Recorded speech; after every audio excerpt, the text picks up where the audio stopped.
Assalamualaikum warahmatullahi wabarakatuh. Mohon maaf atas keterlambatan. Nah, ini ada kacamata. Iya. Tunggu kacamatanya kok nggak bersih. Malam hari ini saya mau mengajak adik sepupu yang ganteng ya, Haikal, untuk ngobrol-ngobrol di sini. Karena temanya mantap melangkah menjadi kepala rumah tangga. Masya Allah. Karena nggak mudah loh ya. Banyak yang suka nanya, apa sih tandanya kalau kita tuh udah siap gitu. Lalu belum lagi yang nanya harus seperti apa sih kalau mau menjadi kepala rumah tangga gitu kan. Ya, saya ingin belajar nih karena saya melihat Haikal itu kan usianya jauh lebih muda dari saya ya. Saya juga dengan suami sebenarnya menikah cukup muda ya usianya.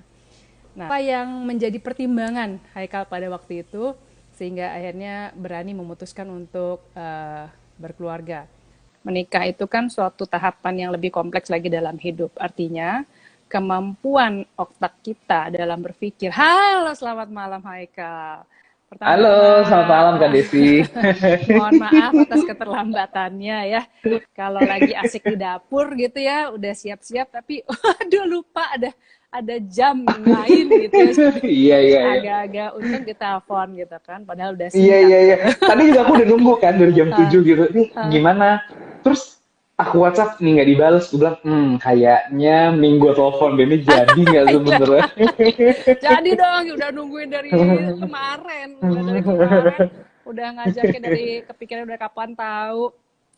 Hai Kak, lagi ngapain? Yes. Aku lagi di rumah. Hmm. Saat ini lagi, apa ya, menyibukkan diri dengan kegiatan-kegiatan yang bermanfaat lah. Heeh. Apa aja tuh? Kayaknya kamu sibuk terus deh. Iya, karena aku memang orangnya tuh nggak bisa diem kak, jadi Hmm. aku selalu pingin coba diri aku tuh bisa uh, bermanfaat, kayak aku bikin usaha di bidang Hmm. fashion muslim sama Oke. kakakku, Heeh. terus sama istriku aku lagi bikin creative agency, Oke. terus kita juga di rumah lagi mencoba kayak bikin kebun sendiri, Oke. uh, terus apa lagi ya? Ya sama ada kosmetik sih sama skincare, tapi itu juga bareng-bareng sama kakakku yang lain. Oke. Dan itu segitu Gitu. masih masih kurang sibuk? Masih karena ada timnya, jadi aku nggak Oh, sendirian. oke. Maksudnya kalau aku ngerjain sendirian semua sih pasti pingsan ya. Cuman Heeh. nggak sih, aku ada tim kak, jadi ya Heeh. timnya itu bisa saling bantu gitu. Oke. Nah, dengan Kalau kak Desi itu sibuk apa aja kak? Oh kak? aku tuh sibuk sibuk banget, sibuk leye-leye. Sibuk banget leye-leye. Sibuk banget Sibuk ya, rebahan ya. gitu aku tuh. Kamu rebahan. Heeh, jadi paling aku seputar itu juga sih ya. Paling karena kan konseling ya. Kalau konseling tadi Mm-mm. apa ya sekarang ini masih via online gitu kan, masih via online. Sementara Hmm, kalau untuk online nggak semua orang nyaman gitu ya dengan cara seperti ini gitu. Ada orang yang memang betul. menunggu nanti untuk kalau bisa tatap langsung. Ada yang Hmm, ya hmm, hmm, akhirnya jadi enggak gitu kan. Ya tapi kita menyesuaikan diri hmm. lah apa yang bisa dilakukan. Kayak sekarang ini ya kan, berbagi aja gitu. Iya, sharing is caring lah. Heeh. Nah, jadi gini tadi kan aku udah intro nih sama teman-teman kita mau ngebahas tentang apa mantap menjadi kepala rumah tangga gitu ya. Hmm. Mantap untuk memutuskan menikah gitu. Jadi Hmm, hmm, hmm, Haikal, hmm. tunggu, Haikal sekarang umurnya berapa? 29 nggak? 29 ya kan? Not even 30 loh. Oke. Terus menikah di usia 26 tahun. 26 tahun ya. Hmm. De, waktu itu naik umur berapa? Namira umur 27 ya, dia nikah dulu. Kamu 27 ya? 27 kak. Oh, oke, 27. Oh, Naik lebih Dia lebih lebih tua tua. sedikit, lebih tua setahun. Oh, sama kayak aku sama Bang Adrian ya. Oh, setahun juga Persis. ya kakak lebih tua Iya. ya? Oh, Heeh. Oh, gitu. Iya, iya, iya, kita iya. kita ada persamaan berarti ya. Oh, iya, iya, iya, bisa mengerti berarti. Oke, pada waktu kan berarti 3 tahun yang lalu ya kamu menikah ya. Iya. Pada waktu Kak itu itu, dipin kak, aku tulis topik kita, jadi oh biar iya, orang Mm-mm. Biar Cakep. orang gampang tahu. Aku emang bawaannya lupa ya. Terima kasih sudah Nah, dipin. dipin. Biar Udah kepin oh, belum ya? Oke, yang pin. belum. Aku nggak mau. Oh, ini dia. Siap. Siap. Siap, Nah, yuk. mantap. Lanjut, Oke. Kak. Jadi pada waktu kamu menikah 3 tahun lalu itu, rata-rata teman kamu sudah menikah apa belum? Banyak kan belum? Banyak kan belum? Banyak kan belum? Jadi kamu di antara teman-teman, muka kamu tuh anak kamu banget setelah dilihat-lihat ya. Aku tuh kayak lagi ngomong sama si kecil. Tapi Si nanti Haula. kalau ngeliat mukanya Tanti juga mirip banget juga sama dia. Tapi kalau ngeliat muka kamu jadi inget si kecil, ya Allah, mirip banget. Iya. Ya Haula. Oh. Oke. Nah, Iya, itu kan memang jadi banyak terdistract. yang bilang mirip. Terus. Iya, jadi pada waktu itu teman-teman kamu kan banyak yang belum menikah juga gitu. Karena memang aku melihat gini, pada waktu di tahun-tahun aku menikah, itu rata-rata yang mulai mengundur-mundur usia pernikahan. Jadi maunya menikahnya tuh umur 27, 28, yang perempuan ya terutama. Yeah. Itu di tahun-tahun aku menikah. Nah, tapi setelah kita kan beda usia kurang lebih, maksudnya beda menikahnya kan. Kamu tahun berapa menikah? 3 tahun yang lalu, Kak. 2017. Ya. Oke, 2017. aku kan. Nah, berarti kan aku 2001, berarti serang 16 tahun ya kan? Itu kan udah iya. generation gapnya kan lumayan ya, udah satu sio sendiri, udah satu sio lebih. Nah, ketika sudah ada perbedaan generasi, yang aku pelajari pada waktu itu mulai maju lagi tuh keinginan para muda-mudi ini untuk menikah. Jadi pada usia 21 tahun, 22 tahun gitu kan, 23 tahun gitu. Makin lama makin muda lah gitu. Nah, di usianya Haikal sih kalau aku sih melihat cukup gitu ya, tapi ketimbang ada juga tadi yang umur 30 tahun menikah gitu kan. Ada satu keputusan di Haikal sendiri untuk mau menikah muda. Karena ya, nih aku pernah waktu itu ya, aku inget banget waktu fashion show-nya Namira ya, aku baru pertama kali dikenalin Namira gitu, ini calonnya Haikal gitu, kata tante yang muda gitu ya. Oh ini masih muda, itu kan baby face banget ya Namira, jadi aku pikir masih kuliah anak ini gitu kan. Terus makanya dikenalkan lah calonnya Haikal. Terus aku ingat banget ya, ini aku nggak tahu mama cerita apa enggak. Mama bilang, mama tuh mama nggak cerita.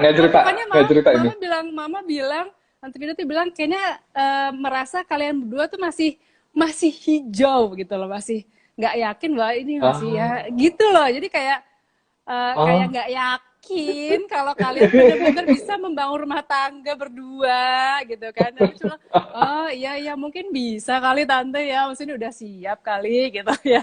Ya mungkin pada waktu itu kan melihat Haikal sebagai, kamu kan anak 5 ya, jadi by the way aku keempat dari 7. Keempat dari 7, termasuk yang adik-adik, sementara kakak-kakak kan terlihat lebih matang dari Haikal gitu ya. Jadi kayak Haikal terlihat ya unyu-unyu gitu ya, jadi nggak yakin. Cerita dong pada waktu itu apa sih akhirnya yang memantapkan Haikal untuk mau berumah tangga? Pertama aku ini sih Kak, ngelihat aku sama Namira tuh hubungannya udah cukup lama. Jadi kita pacaran tuh 3 tahunan lebih gitu. Dan aku ngerasa udah ada kecocokan sama Namira. Terus kalau ditanya siap, jujur pada saat itu juga nggak siap sih. Tapi kayak menurut aku nikah itu kayak bukan masalah siap nggak siap, tapi ya kalau kita ngerasa udah klik gitu dibanding diterusin nggak jelas turunannya, udahlah nikah aja. Kalau ditanya apakah lo punya rumah pada saat itu, enggak juga gitu. Apakah lo punya mobil, enggak juga, malah modal nikahku gue jual mobil gitu. Jadi kalau dibilang modal nekat, iya modal nekat. Jadi aku kayak ngerasa udahlah gitu, Bismillah aja lah, karena aku pikir kayaknya ini jalan yang baik kok. Dan pas ngobrol sama Namira, aku jadi gini Kak, aku mau cerita sedikit. Jadi pas aku mau nikah sama Namira, aku punya moment of truth gitu loh. Jadi aku sempat cerita ke dia kayak, aku cari waktu, terus kita ke satu tempat berdua, aku ngobrol tentang kekurangan aku yang orang lain gak ada yang tahu. Ini aku kamu yang cerita ke dia. Aku cerita ke dia gitu. Aku sebenarnya juga ngetes sih gitu. Jadi aku cerita ke dia kayak, naik aku punya aku cerita aja, aku punya varikokel, aku bilang gitu. Jadi Oke. varikokel tuh kan bisa kemungkinan mandul gitu. Oke. Kalau itu adalah my biggest weakness gitu. Oke. Dan kalau kamu ngerasa nggak siap dan nggak mau dengan aku, nggak apa-apa. Aku Hmm. nggak mau kamu kayak beli kucing dalam karung. Ketika kamu nikah, Oke. kamu baru tahu dan kamu kaget. Nggak. Hmm. Kalau emang you decided untuk keluar, untuk Hmm. kayak pergi dari hubungan ini, aku fine gitu. Oke. Surprisingly, dia mengatakan, iya nggak apa-apa lah, tenang Hmm. aja. Kalau masalah anak mah itu Allah yang ngatur, kata dia gitu. Hmm. Aku kaget gitu kayak, Hmm. kok ini udah gue pendem bertahun-tahun terus dia juga menanggapinya sesantai itu. Aku kayak, kok bisa sih gitu kayak nanggepinnya seselalu itu gitu. Hmm. Terus dari situ aku makin yakin sih kayak, oh ya udah memang kayaknya dia jodohnya aku gitu Kak, karena Hmm. dia bisa menerima kekurangan aku yang aku aja pas aku awal tahu itu sangat susah untuk aku untuk menerima kenyataan tersebut Hmm. gitu. Oke. Jadi ya dari situ aku berpikir, ayo udahlah, memang dia adalah orang tepat gitu kan. Oke. Karena pengakuan itu ya. Yes, my confession, terus dia juga menerima gitu. Oke. Itu kalau dalam psikolog, bener nggak sih? Apakah kayak sebelum nikah kan memang kita lebih baik cerita sampai detail yang paling menurut aku kayak itu my biggest weakness. Kita harus ceritain nggak sih Kak sebenarnya kalau dari sisi psikologi?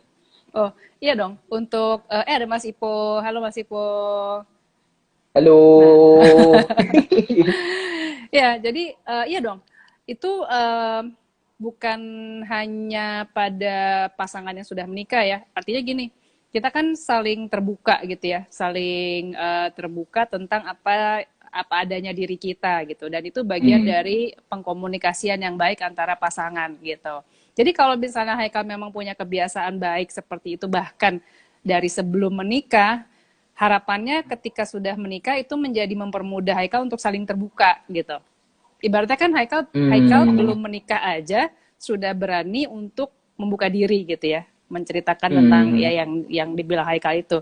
Nah, Hmm. logikanya sih apalagi kalau sudah menikah sudah menjadi pasangan gitu kan, Hmm. lebih lebih akan lebih mudah lagi untuk menjadi terbuka gitu kan karena udah Oh. menjadi pasangan kan. Nah, itu hubungan yang Hmm. seperti itu hubungan yang sangat ideal gitu. Ketimbang udah jadi pasangan kok masih Hmm. rahasia-rahasiaan gitu. Biasanya suka akan ada kendala di situ. Jadi Hmm.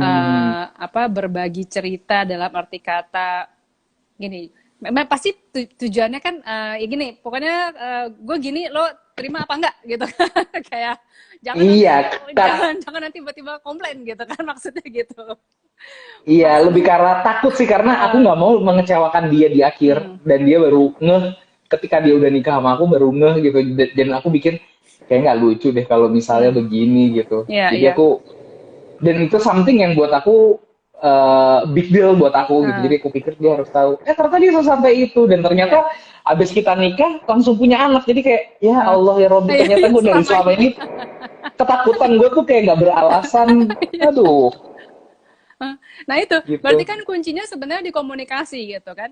Andai mana Hmm. komunikasi itu terjalin lebih awal, mungkin Haikal lebih awal lagi kali menikahnya dengan Iya Namira ya. kan bisa jadi gitu. Bener Itu kan bener karena bener bener sih Kak. ditahan-tahan udah ya kita bersuzon kali ya sebenarnya kan kayak takut takut ditolak lah, takut nggak Takut berhasil lah, takut apa kehilangan. takut padahal Iya. ternyata kalaupun ternyata nih eh, ada concern di Namira juga gitu ya. Let's say dia punya Mhm. concern. Tetap kan kalau nggak dibicarakan nggak akan ketemu solusinya gitu. Gitu. Let's Hmm. say misalnya Iya pada iya waktu bener bener Kak. Haikal menyampaikan itu lalu aduh gimana ya kan aku pengen punya anak banget gitu misalnya. Hmm. Nah, itu kan Hmm. jadi problem gitu. Tapi problem itu Hmm. kan ada untuk diselesaikan gitu. Hmm. Jadi bukan untuk kalau ketemu problem ya udah bubar, ya nggak gitu juga gitu kan. Problem karena Iya apalagi pasti, ketika kita udah menikah gitu Kak ya. Kan nah, bercerai itu bukan solusi gitu ya. betul. Jadi kebiasaan-kebiasaan untuk mengkomunikasikan permasalahan lalu sama-sama mencari solusinya. Gitu. Itu skill tuh yang Hmm. harus terus diasah dalam rumah tangga. Gitu. Hmm. kalau misalnya skill itu tuh sebenarnya untuk berumah tangga tuh ada kayak sekolahnya nggak sih Kak? Maksudnya kayak aku ngerasa sebenarnya it's learning by doing aja gitu. Eh, Sambil se- menjalankan atau gimana sebenarnya? Sekolah formal emang sayangnya nggak ada ya, tapi banyak juga kok psikolog yang bikin kayak pelatihan-pelatihan gitu, premarital counseling, premarital Oh, training gitu ada sih yang psikolog yang oke. mengadakan itu lumayan bisa membantu sih mestinya gitu. Oke. I just know Mm-mm. it. Aku baru tahu sih. Iya. Oke, nah lanjut nih. Terus akhirnya karena satu pengakuan itu makin memantapkan Haikal untuk melangkah gitu.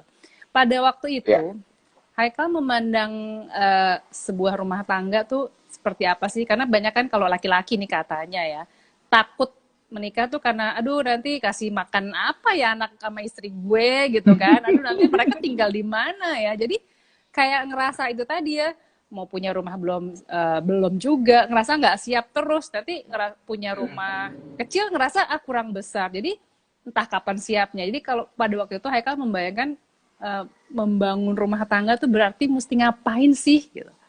Hmm. Uh, Pertama kalau aku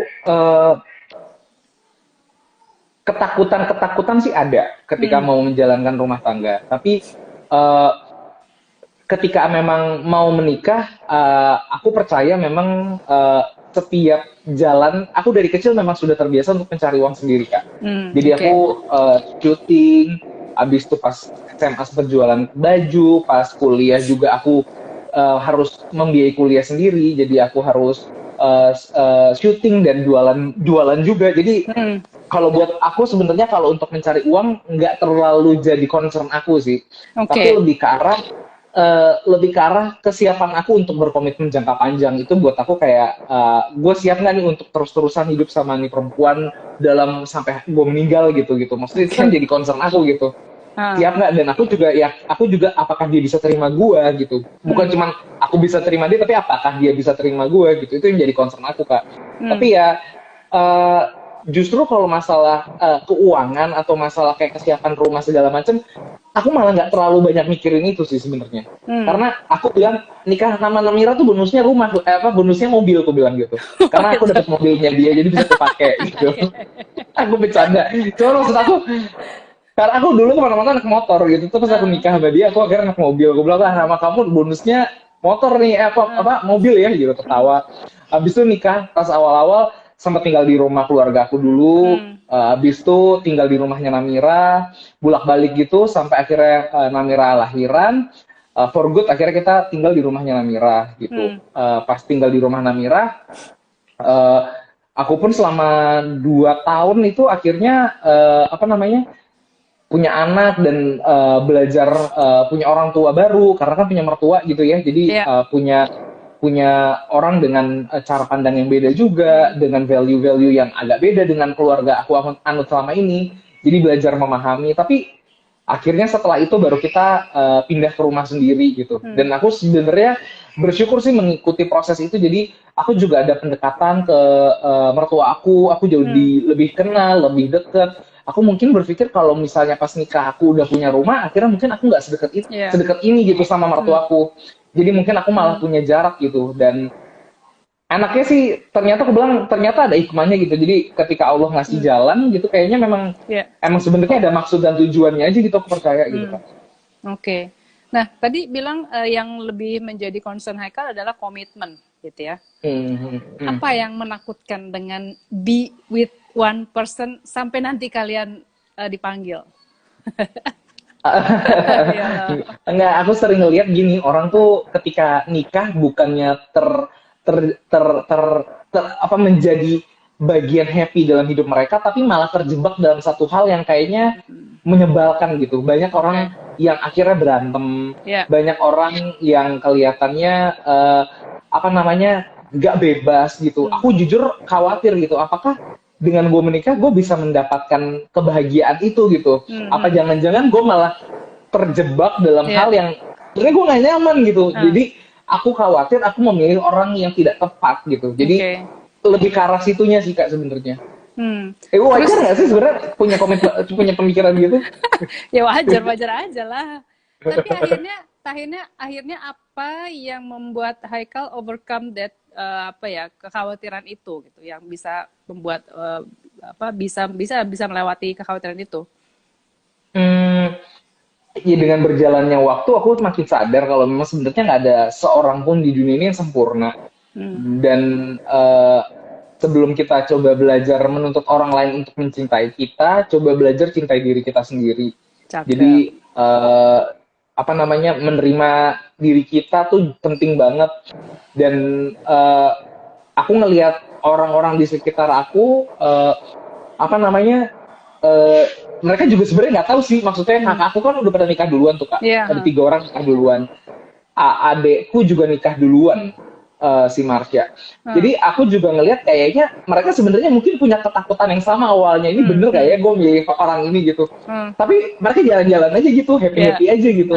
Aku ngeliat kayaknya ya mungkin ketika memang yakin, ini kan bukan matematika gitu loh, 1 tambah 1 jadi 2, itu kan nggak ada yang tahu gitu ini bener atau enggak gitu.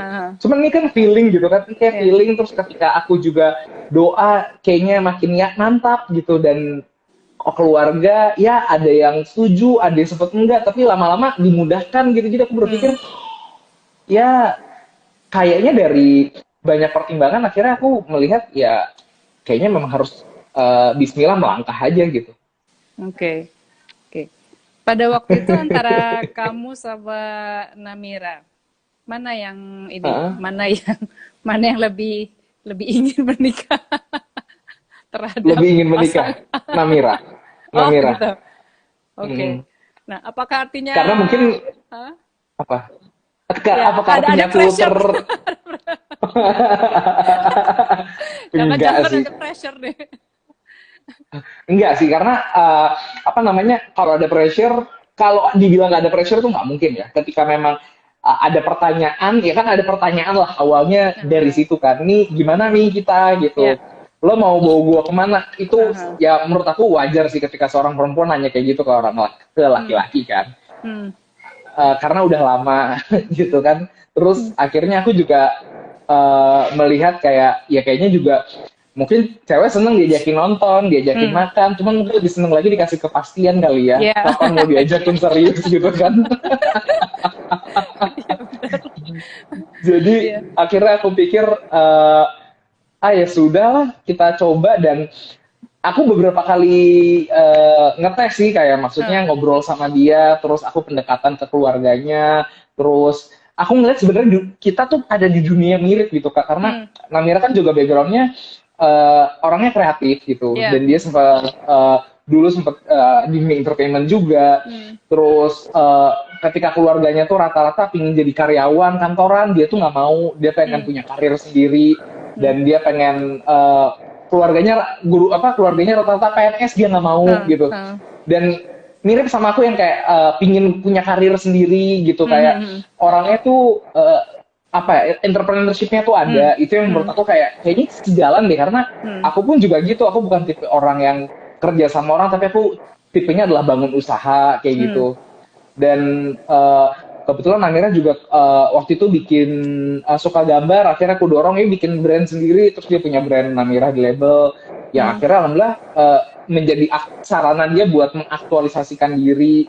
Jadi dengan itu pun aku ngelihat kayaknya banyak kesamaan gitu sih kak. Jadi kayak banyak hal yang kayaknya bisa menjadi titik temunya kita, walaupun nggak dipungkiri perbedaannya juga banyak gitu. Yeah. Tapi kurasa memang kalau dicari perbedaannya sih pasti akan ada terus ya. Tapi gimana caranya cari titik tengah gitu. Kalau misalnya menurut Kak Desi sebenarnya ketika memang untuk membuat keputusan itu apa namanya, penting nggak sih kita untuk mengetahui sebenarnya orang itu mencintai kita kenapa gitu? Penting nggak sih kak? Penting karena itu kan bagian dari kita tahu apa kebutuhan dan harapan pasangan terhadap kita gitu. Sebagaimana kita juga perlu menyampaikan apa kebutuhan dan harapan kita terhadap pasangan gitu. Itu nggak dibilang jadi demanding ya kak? Demand boleh, Demand boleh. Artinya Oh, demand boleh. uh, Menuntut boleh berarti ya sebenarnya. gini, Meminta sesuatu boleh. boleh dalam arti kata dengan sesuai dengan batasannya ya. Kalau menuntut itu kan memang seringkali konotasinya negatif gitu ya, menuntut gitu. Tapi kan kalau kita punya harapan atau nggak kebutuhan, itu kan sebenarnya bentuk dari demand juga gitu. Tinggal kan bagaimana menyampaikan demand itu gitu. Kalau sifatnya menuntut yang memaksa, lalu penyampaiannya jadi kayak pokoknya kamu harus begini, kamu harus begitu, itu kan jadi nggak enak gitu. Tapi kalau kebutuhan dan harapan itu harus disampaikan gitu. Pasti kan setiap orang punya kebutuhan yang beda-beda, kayak misalnya kebutuhan misalnya nih pasangan ya, aku tuh kalau pergi butuh ditemenin gitu misalnya. Gitu kan beda kalau misalnya dia ngomongnya kamu temenin aku ya, kemanapun aku pergi kamu harus ada. Itu kan ngomongnya nggak enak gitu kan. Tapi kalau disampaikan dengan cara ya aku akan lebih ngerasa tenang dan nyaman kalau ditemenin kamu gitu. Itu kan pasangan juga pasti oh ya udah deh, lebih enak. Nah, jadi demand dalam arti kata menyampaikan kebutuhan dan harapan itu boleh gitu. Tapi memang yang jangan adalah menjadi sebuah tuntutan yang memberatkan gitu. Itu juga jadi ya nggak enak kayak gitu. Ya. Nah, menarik. Ya kan? Pada waktu itu jadi kan kamu bilang gini, kamu karena Haikal udah terbiasa bekerja gitu ya, syuting dan bisnis segala macam. Jadi faktor materi itu bukan kendala, tapi seolah-olah sudah menjadi modal gitu ya. Iya. Udah ada modal ya. Tapi apakah benar-benar itu membantu Haikal untuk membuat jadi siap? Gimana kalau pada waktu itu misalnya Haikal nggak ada modal materi, berani juga nggak? Nggak ada modal materi. Aku jujur nggak pernah mikir gitu ya. Tapi sepertinya aku tuh orangnya sangat risk taker, Kak. Jadi aku sangat berani ngambil resiko. Jadi tipikal aku tuh nggak bisa ditantang. Dan kalau ngelihat peluang sedikit aku tuh ambil. Itu aku tipenya. Jadi kayaknya aku pun kalau dulu nggak punya kesiapan itu, aku rasa aku akan berani juga sih. Gitu. Jadi aku ngerasa kayaknya sih aku akan tetap berani untuk melamar dia sih. Walaupun ketika ditanyain pasti akan lebih susah menjawabnya ya, karena masih dalam bentuk cita-cita semua gitu. Tapi emang nggak ditanyain sama pihak keluarganya Namira bahwa emang kamu mau menikahi anak saya punya modal apa gitu, nggak ditanyain pada waktu itu? Tanya sih kayak lebih ke arah kamu kegiatannya apa sehari-hari gitu, terus gimana dengan keluarga kamu, terus kalau emang kamu nikah kamu rencana tinggalnya gimana. Ya aku fair-fairan, aku bilang aku punya tanah, cuma memang belum aku bangun jadi rumah. Kenapa? Karena memang aku belum ada dananya, aku bilang gitu. Sekarang masih bentuk tanah, aku bilang gitu. Ya nantilah kalau misalnya by the time aku punya, aku akan bangun rumahnya, aku bilang gitu. Oh ya udah, dia bisa terima gitu. Terus kalau kerjaan, ya alhamdulillah sih orang tuanya ngerti ya. Mungkin karena ibunya kan juga mengenalkan Amira ke dunia entertainment dari kecil ya. Jadi kayaknya ibunya juga udah cukup tahu lah entertainment tuh kayak apa. Dan dia ngeliat mungkin aku kok personally-nya orangnya kayak gimana, dan dia ngerasa mungkin percaya sama aku. Gitu sih, Kak.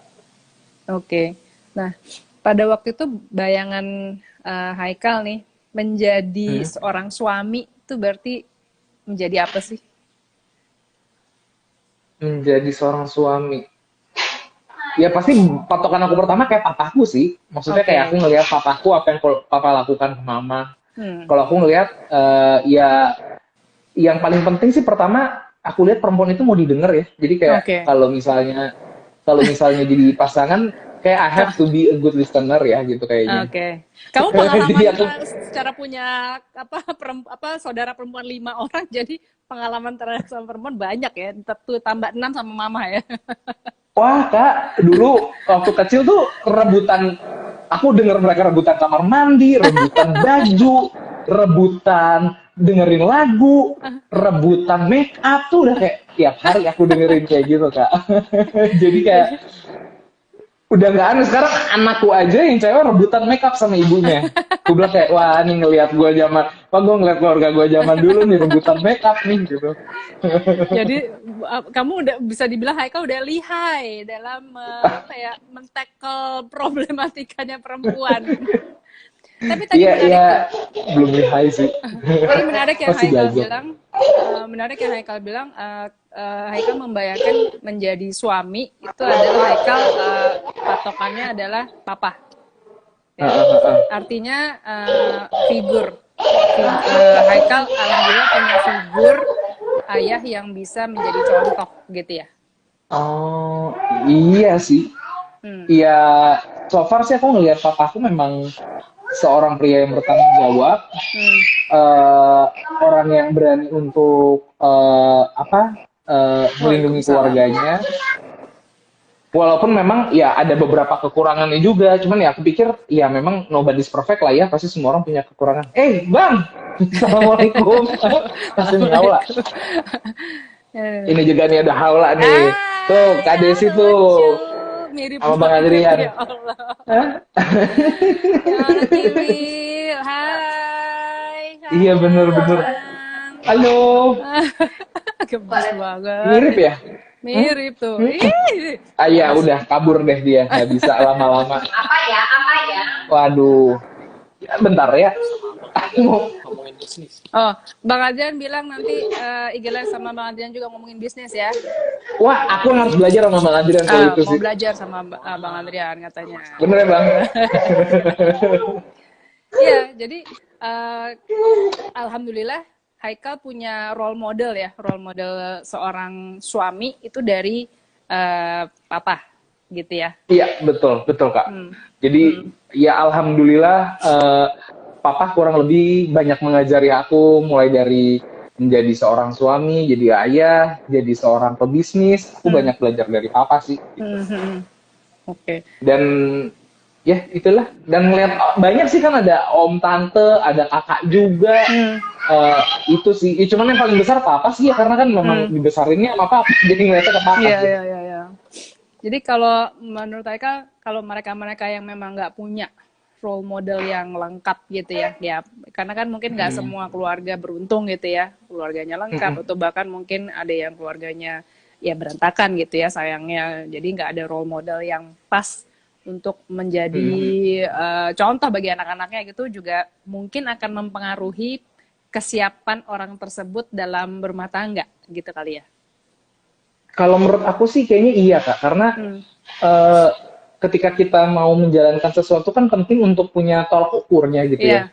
Kayak kita mau jadi kayak gini gitu. Jadi itu lebih gampang kan dibanding kayak gue mau jadi kayak nggak jelas gitu bayangannya.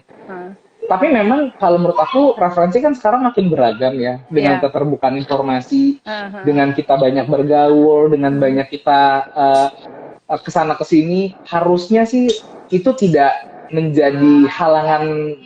Aku tahu itu pasti akan menjadi salah satu obstacle, cuman bukan menjadi halangan terbesar sih untuk akhirnya mencoba mengarungi mahligai rumah tangga gitu.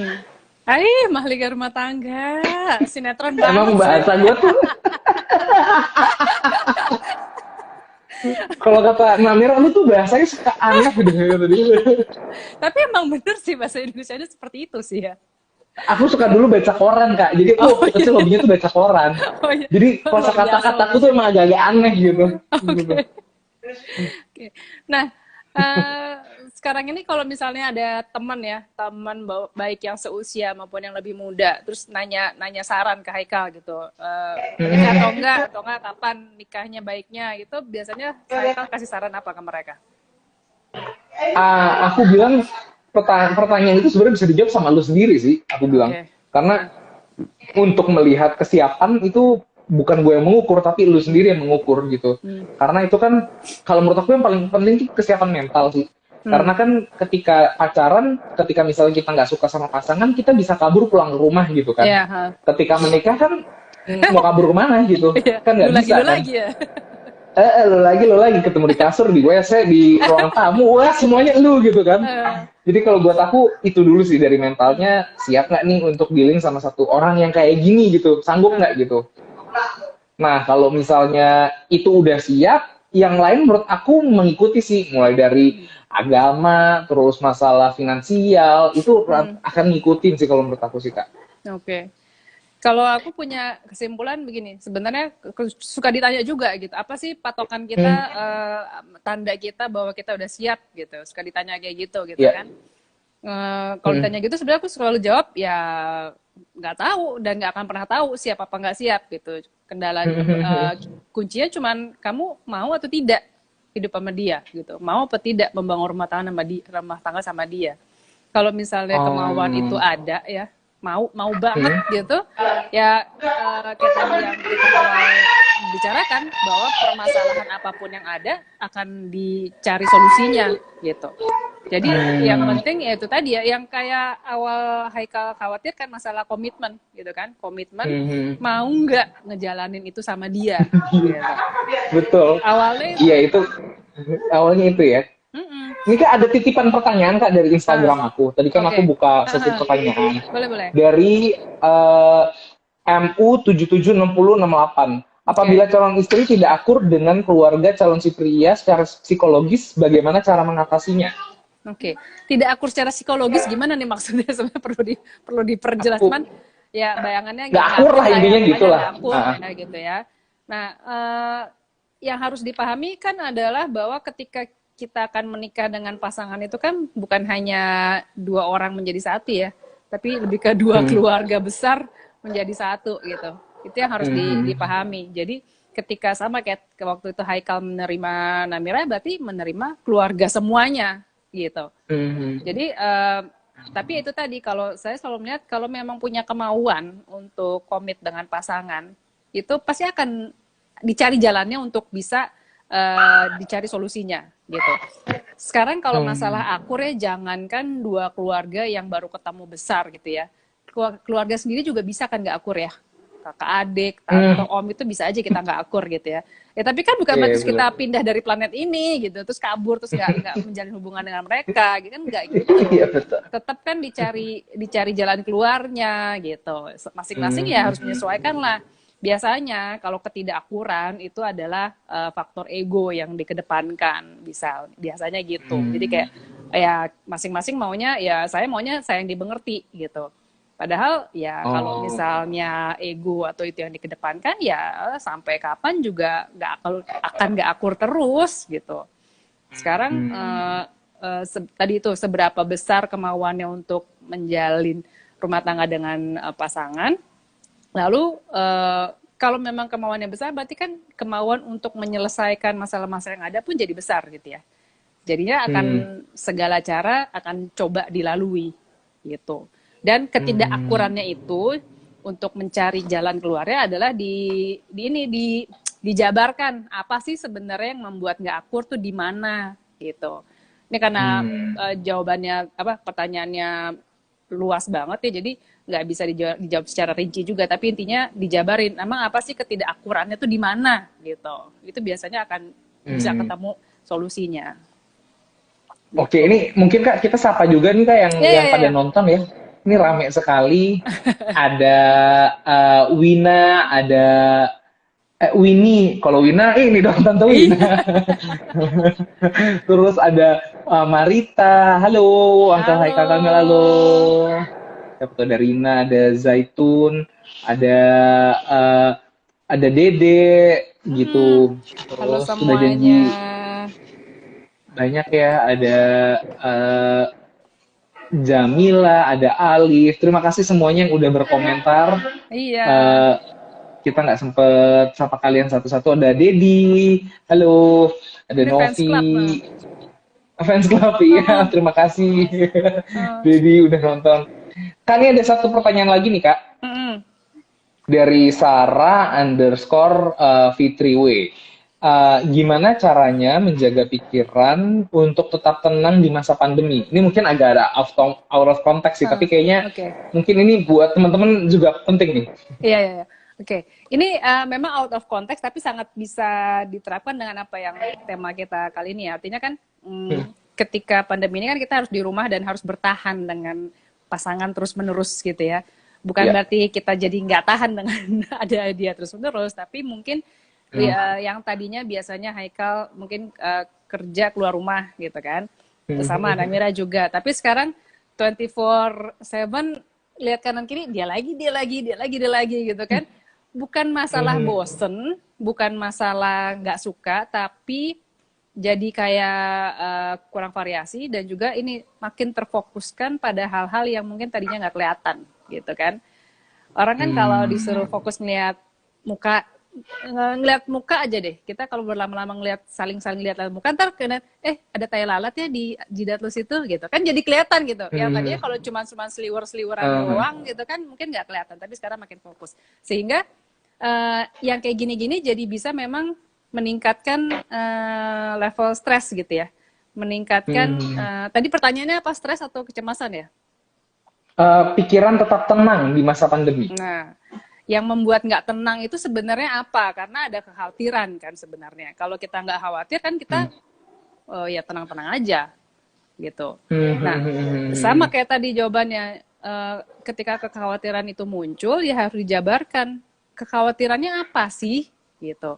Karena seringkali kekhawatiran yang begitu udah dijabarkan nih, misalnya iya nih khawatir nanti misalnya apa sih, coba contohnya Haikal, khawatir apa sih di pandemi ini, apa yang dikhawatirkan? Kena COVID.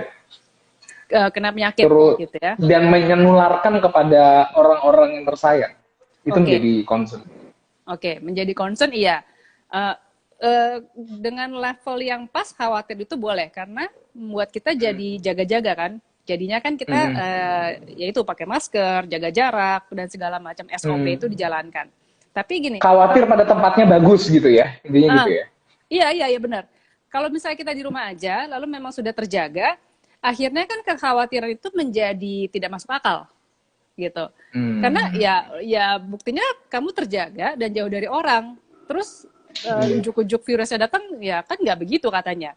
Unless kamu ke mall atau ke pasar di mana banyak orang, lalu kontak lah segala macam, ya itu memang meningkatkan resiko. Pada saat di situ kekhawatiran kamu meningkat, masuk akal gitu. Tapi kalau lagi di rumah mengkhawatirkan hal-hal yang jauh dari kemungkinan, itu kan jadi kayak nggak masuk akal gitu.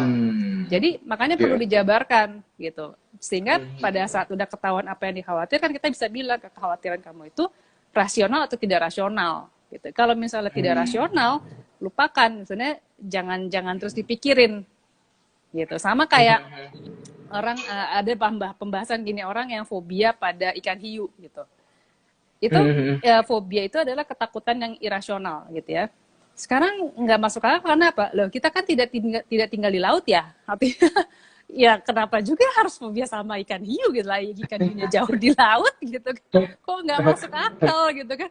Unless kamu tinggalnya di bawah, di dasar laut, ya oke, boleh fobia sama ikan hiu. Tapi kalau misalnya kita tinggal di darat, menjadi kekhawatiran yang nggak masuk akal itu bahkan dipikirkan gitu. Sama halnya dengan kekhawatiran ini. Jadi dijabarkan kekhawatirannya itu apa. Banyak juga yang mereka yang khawatir, mungkin ya terutama buat kepala rumah tangga gitu, kayak Haikal yang masalah finansial ya, masalah pekerjaan. Takut nanti pastilah itu ya kan. Nah itu lagi-lagi kalau aku biasanya menyarankan untuk ini fokus pada hal-hal yang bisa dilakukan, lalu melakukan adjustment ya, penyesuaian terhadap rencana masa depan gitu. Yang tadinya mungkin udah punya rencana-rencana udah disusun gitu ya, rapih gitu kan, 2 tahun, 5 tahun ke depan, 10 tahun ke depan, tapi sekarang harus ada penyesuaian gitu. Ya dicari lagi aja apakah yang, atau mungkin penyesuaiannya secara waktu, yang tadinya berniat untuk dicapai dalam kurun waktu 1 tahun, nah sekarang mungkin jadi harus diundur 2 tahun atau 3 tahun kayak gitu. Jadi instead of hanya memikirkan kekhawatiran itu, jabarkan apa yang dikhawatirkan, lalu dicari apa yang bisa dilakukan secara nyata gitu. Tapi memang kalau ngobrol sama psikolog tuh memang harus jelas ya Kak, maksudnya kayak kekhawatiran itu harus dijabarkan, harus kalau perlu malah ditulis gitu ya. Jadi kayak bukan akhirnya dikasih obat penenang gitu, enggak gitu ya Kak ya? Bukan. Karena bukan. Kalau psikolog kan nggak ada urusannya sama obat ya, kita nggak bisa kasih obat. Kita itu psikiater ya? Ya, itu psikiater. Tapi nggak apa-apa, pun ia ke psikiater, sekarang gini, ada orang yang memang mempertanyakan sebaiknya ke psikolog kah atau ke psikiater gitu kan? Atau ada juga yang misalnya mempertanyakan apakah ke psikiater atau langsung melakukan teknik hipnoterapi gitu. Hmm. Nah, perbedaannya tuh bisa begini. Kalau misalnya kalau ke psikolog kayak gini kayak tadi Haikal bilang, jadi kita jelimet nanya kan apa yang membuat khawatir, kapan, di mana, seperti apa. Jadi kita nanyanya detail gitu kan untuk mencari yang Lama-lama kebongkar sesungguh. semua nih kalau aku Nah, ngomong makin lama. harus begitu emang. Harus begitu ya. Nah, sementara kalau misalnya dengan obat tadi Haikal bilang dikasih obat tidur gitu kan, itu kan jadi kayak semacam apa shortcut ya, shortcut untuk iya oke tenang, tapi kan masalahnya nggak hilang. Nanti begitu efek obatnya hilang, tenangnya hilang, dia masalahnya masih tetap ada, balik lagi khawatir lagi gitu, masalahnya tetap ada di situ. Kan sebenarnya idealnya adalah ya inti permasalahannya yang dituju sehingga ya menghilangkan si kekhawatiran itu gitu. Oke. Seperti itu. Oke. Nah, balik sana aku mau nanya lagi nih Menarik. Haikal nih. Ya, gimana Kak? Kalau setelah menikah nih, gaya berantem kalian seperti apa sih? Gaya berantem. Nah, ya. Kalau berkonflik seperti apa? Oke, kita punya kesepakatan satu pas nikah. Kalau apapun masalah kita harus selesaikan sebelum kita tidur. Apapun, aku bilang. Karena aku nggak mau ketika tidur itu dalam kondisi nggak tenang. Jadi kita harus bilang, aku harus bilang, gue pengen bangun pagi itu bukan dengan masalah yang menyebalkan, bangun tuh kesel ngeliat gue nggak mau. Jadi kita harus menyelesaikan masalah apapun yang terjadi di hari itu, di malam itu kita harus selesaikan. Walaupun itu nggak gampang untuk semua masalah kayak, tapi itu kayak begitu. Terus kalau untuk masalah-masalahnya, kalau menurut aku jarang yang besar-besar banget sih ya, tapi lebih ke arah tentang plan misalnya kayak sekarang kapan mau punya anak lagi, terus apa namanya, kapan kita mau let's say anak kita mau sekolahnya yang ini atau yang ini, lebih ke arah kayak gitu-gitu sih Pak. Tapi ada kalau aku pikir ada beberapa hal juga kan kita juga perlu apa ya, menurut aku nurunin ego kita, jadi kayak oh berarti gua nggak bisa begini dulu nih, kita lihat pasangan kita punya concern apa yang jadi kekhawatiran dia, apa yang menjadi kecemasan dia, itu aku harus coba memahami gitu sih. Tapi sampai saat ini does it work? Apakah benar-benar malam itu bisa terselesaikan atau ada to be continue ke besok hari? Atau jangan-jangan jadi nggak tidur? 70% itu selesai. 70%. Ya ada 30% yang memang mungkin karena agak besar jadi bingung menyelesaikannya dan kayaknya perlu waktu, ya akhirnya nggak selesai. Tapi 70% kita selesaikan. Jadi ya kita sebisa mungkin untuk mengkomunikasikan apa yang kita rasakan terhadap pasangan itu pada malam hari sebelum tidur. Gitu sih. Nah, itu tadi kan Haikal bilang kesepakatan ya. Itu kesepakatan yang memang diucapkan atau ya tahu sama tahu aja untuk melakukan itu? Diucapkan. Aku ngomong. Pertama pas habis nikah ngomong, aku pengen sebelum kita harus harus omongin sebelum kita tidur ya. Apa yang mau jadi ganjalan kita harus kita bicarakan ya. Aku nggak mau bangun pagi itu kita ini. Oke, aku juga maunya begitu. Ya udah dua belah pihak menyatakan oke dan oke. Gitu. Jadi memang Nabila juga seperti itu ya? Iya. Walaupun memang kecenderungannya kalau aku tuh orangnya lebih eksplisit. Biasanya aku tuh lebih kelihatan gitu. Kalau misalnya apa gitu. Mungkin kalau Namira lebih pintar menutupi, jadi nggak terlalu kelihatan apa masalahnya. Jadi akunya harus lebih pintar untuk menebak gitu. Oh, jadi masih tebak-tebak buah manggis juga? Ya, in some part iya. In some case iya. In some case ada yang seperti itu gitu. Tapi most of the time enggak sih. Makanya aku bilang tadi 70% bisa terselesaikan karena 70% akhirnya udah terang benderang gitu. Nah, kalau yang 30%-nya itu biasanya penyelesaiannya seperti apa? Itu perlu waktu yang agak lebih lama biasanya. mungkin beberapa hari, terus kita ngobrol duduk di siang hari, ngobrol bareng berdua, terus sambil cari, aku mikir kadang-kadang kalau langsung dipaksakan di malam hari itu emosinya belum reda, Kak. Jadi kayak akhirnya masing-masing masih punya ego sektoral, kayak aku berpikir harus A, dia harus berpikir harus B, sedangkan akhirnya jadi sama-sama nggak mau menemukan titik tengahnya mau di mana nih gitu. Nah, ketika mungkin kita kasih waktu, let's say aku 2-3 hari, mungkin kita sama-sama mikir, akhirnya jadi sama-sama, oh kayaknya pertimbangannya akhirnya mulai tambah lagi gitu kan, oh informasinya nambah, jadi akhirnya punya pertimbangan lain, dan akhirnya bisa jadi lebih enak ya saya komunikasinya. Gitu sih Kak. Aku biasanya cari momen abis pada makan, misalnya kalau mau ngobrol yang masalah berat itu, jadi udah, seenggaknya udah nggak kelaparan kan, udah makan. Terus cari moodnya abis lagi agak happy, misalnya abis ngapain sama Haula, abis main-main. Nah, jadi baru diajak ngobrol, jadi cari momen juga. Oke. Oh, jadi Haikal tipe yang ketika mau membahas sesuatu dengan sengaja mencari momen yang pas. Iya. Iya. Boleh nggak sih? Bener nggak sih begitu? Oh iya, boleh-boleh aja, nggak apa-apa. Nggak apa-apa, karena kan ada tipe orang yang lebih spontan ya, artinya apa yang dia pikir, misalnya sesuatu hal yang dia nggak suka gitu ya, bukan nggak suka, nggak sejalan dengan pikirannya, langsung blurt out, jadi kayak ngomong gitu. Kalau Haikal nggak kayak gitu? Enggak, kecuali yang kalau aku lihat secara hal-hal kecil mungkin aku bisa ngomong gitu, kayak misalnya tisunya jangan dibuang di situ doang, di lantai, misalnya kayak gitu tuh aku akan ngomong. Cuman kalau yang agak besar ya aku pikir kayaknya jangan langsung, kadang-kadang kan ada banyak orang, aku tahu misalnya kalau kita disinggung depan banyak orang, jadi akhirnya tadi cuma masalah berdua, akhirnya jadi masalah 5 orang kan, jadi nggak lucu kan. Jadi aku mencari nanti dulu deh ngomongnya kayak gitu sih Kak. Oke.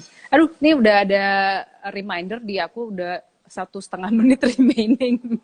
Oh, oke. Terakhir aku mau nanya sama Haikal gini, sekarang ini kan banyak teman-teman kita yang berencana menikah tapi karena pandemi ini jadi tertunda. Kalau menurut Haikal, baiknya ditunda apa tetap laksanakan? Laksanakan. Karena yang namanya niat baik harus disegerakan. Kalau aku gitu. Ya, aku setuju. Malah kan hemat ya, nggak perlu bayar apa itu kan, konsumsi segala macam, undangan hemat banget. Betul. Ya, kemarin teman aku baru ngundang nikahan pakai Zoom. Nah, pokoknya dress code bilang pakai batik, kata dia gitu. Udah gue pakai batik, dia Zoom udah deh. Bawahnya pakai bebas. Betul Kak, betul. Banget, bukannya mendorong-dorong yang mau menikah ya, tapi menurutku enggak ada alasan kalau mau menikah kan dengan niatan baik, insya Allah akan dimudahkan ya Haikal ya. Iya, betul, aku juga sepakat dengan itu Kak. Makasih banyak untuk malam hari ini Haikal, ditunggu. Iya, sama-sama Kak Desi. Adiknya Haula, ditunggu adik lucunya. Doain ya Kak ya. Nah, buat Marian, buat Sharla, buat semuanya Kak ya. Salam buat Namira, nanti jadwalan Namira aku tunggu ya. Siap, oke deh kalau gitu. Sukses untuk Haikal, salam buat semuanya ya. Sama-sama. Assalamualaikum. Dadah. Waalaikumsalam warahmatullahi. Oke, teman-teman, semoga mendapatkan pencerahan ya, dan saya setuju juga dengan Haikal. Kalau teman-teman ada yang punya niatan untuk menikah dalam waktu dekat yang tadi sudah direncanakan, insya Allah laksanakan aja, bukan menjadi penghalang di pandemi ini.